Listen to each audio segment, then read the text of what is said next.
अस्सलाम वालेकुम, कैसे हैं आप? उम्मीद है सब ठीक ठाक होंगे। आज हम बना रहे हैं आपको बता रहे हैं कि दही के मलाई से मक्खन कैसे निकलता है। तो ये हमने आधा किलो मलाई ली है। हम मक्खन निकालेंगे, इसको हम इसमें डालेंगे। 1 टी के बराबर जो है नमक इसमें शामिल कर दिया है। जो पानी है इसे आधे गिलास के करीब। अब इसका थोड़ा सा शोर आएगा तो इसलिए मैं आपको निकाल के दिखाती हूँ। बस यही प्रोसीजर है, इसके अलावा कुछ भी नहीं है। ये देखें,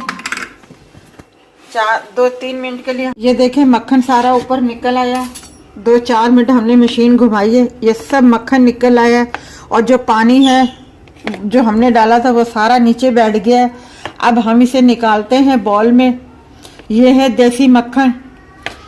अगर आपके पास रोज़ाना का दूध भी आता है तो आप उसकी जितनी मलाई उतर सकती है आप उसे भी उतार के डीप फ्रीज़र में जमा कर सकती हैं। और जब आप समझे कि हाँ आपके पास 1 प्याली भर गई है मलाई की, तो फिर आप उसको निकाल के उसमें 1 चम्मच दही की जो है जाग लगा दें और उसे 1 घंटे के लिए रख दें।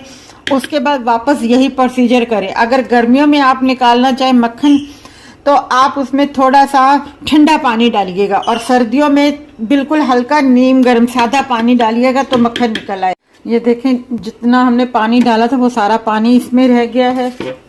ये मक्खन हमने निकाल लिया है।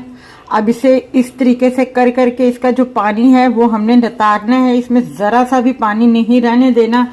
ये बार बार जो पानी है हम इसका निकालते जाएंगे। देखिए हमारा मक्खन तैयार हो गया। जितना पानी था, जिस तरह मैंने आपको बताया था कि साइड साइड में करके दबा दबा के हमने सारा पानी इसका निकाल दिया। माशाल्लाह आधा किलो हमने मलाई ली थी दही की, जिसमें से ये निकला है मक्खन। ये देसी मक्खन है। अपना ये ज़रूर बनाएगा जब कभी साग हम बनाते हैं या पालक चिकन का सालन बनाते हैं या मेथी आलू का सालन बनाते हैं, उनके साथ ये चीज़ें बहुत अच्छी लगती हैं। बाजरे की रोटी हो और अपना मकई की रोटी हो, उसके साथ बहुत अच्छा लगता है। अगर आपको ये वीडियो पसंद आई हो तो हमारे चैनल को सब्सक्राइब कीजिएगा, लाइक कीजिएगा, शेयर कीजिएगा और अपना ख्याल रखिए।